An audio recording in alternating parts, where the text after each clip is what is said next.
ஸ்டேஜ்க்கு போறதுக்கு முன்னாடிலேருந்தே அவ்ளோ நர்வஸா இருந்துச்சு. நான் ஷூட் அப்போ மீட்டே பண்ணல.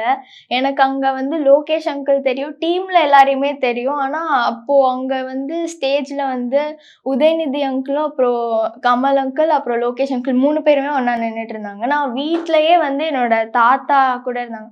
எல்லாருமே என்ன சொன்னாங்க, "நீ போய் அவர்கிட்ட பிளெஸிங்ஸ் வாங்கிட்டு வந்துரு." ஏன்னா, இவ்ளோ ஜெனரேஷன்ஸ் ஆஃப் பீப்பிள்க்கு வந்து அவரு அவ்ளோ ஃபேவரட்டா இருந்திருக்காரு. ஸோ, அவர மீட் பண்ணதே வந்து ரொம்ப ஒரு என்ன சொல்ல, நான் அந்த படத்துல அவரு கூட எனக்கு எந்த காம்பினேஷனும் இல்ல. நான் பண்ணேன் ஓகே. விக்ரம்ல எனக்கு ஒரு ஒரு என்ன சொல்ல, ஒரு சீன் எனக்கு தந்தாங்க. ஸோ, அதுவே ரொம்ப ஹேப்பியா இருந்துச்சு.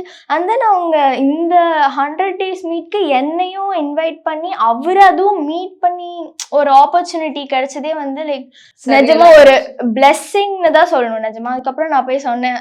ஸ்டேஜ்லயே சொன்னேன் அவர்கிட்ட, "அங்கிள் இந்த மாரி என்னோட அம்மா, தாத்தா எல்லாருமே வந்து உங்ககிட்ட பிளெஸ்ஸிங்ஸ் வாங்க சொன்னாங்க. நான் வந்து ரொம்ப ஹேப்பியா ஃபீல் பண்றேன் உங்கள மீட் பண்றதுக்குன்னு" நான் அப்பவே சொன்னேன் அவர்கிட்ட.